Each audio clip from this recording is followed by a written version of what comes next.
Тәртіптік жазалар мерзімінен бұрын алынды. Әдеп жөніндегі кеңестің кезекті отырысында тәртіптік комиссиялардың қызмет нәтижелері қорытындыланды.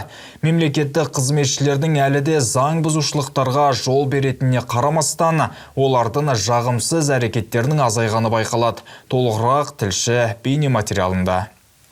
Биылғы жылы өткен әдеп жөніндегі кеңестің алғашқы отырысында бірқатар мәселелер қаралды. Солардың бірі мемлекеттік қызметшілердің тәртіптік бұзушылықтарына жүргізілген талдау нәтижелеріне қатысты болды. Статистика соңғы жылдары оң үрдістің қалыптасқанын көрсетеді. Бүгін әдеп жөніндегі кеңестің 25 жылға арналған жұмыс жоспарына сәйкес ең алғашқы отырысы.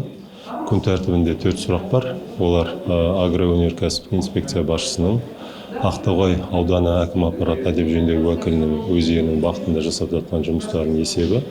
Одан кейін облысымыздағы тәртіптік комиссиялардың, одан кейін әдеп жөніндегі уәкілдердің жұмыстарының талдау қорытындылары тыңдалатын болады.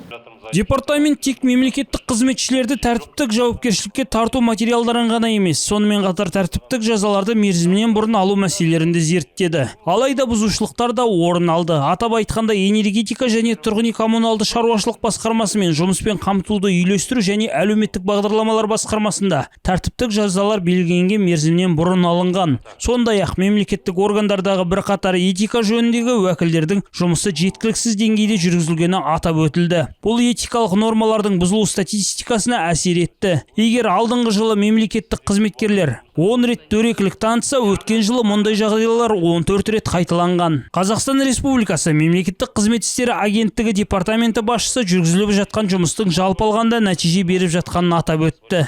Өткен жылы қаралған істердің басым бөлігі ескерту сипатында болған. Яғни бүгін отырысымызда тәртіптік істер қарастырылмаған. Егер 24 жылмен салыстыратын болсақ, былтыр 48 мәселе қаралып, оның 81% осы профилактика алдын алу мәселелеріне қатысты болған.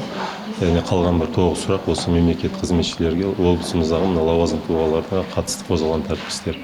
Алдағы уақытта да негізгі басымдық құқық бұзушылықтардың алдын алу мен ескертуге, сондай-ақ оларды тудыратын себептер мен жағдайларды анықтау, зерттеу және жоюға бағытталады. Жарылғап Жақпар, Мейіржан Жұмамұратов, Равиль Валеев, 5-ші арна.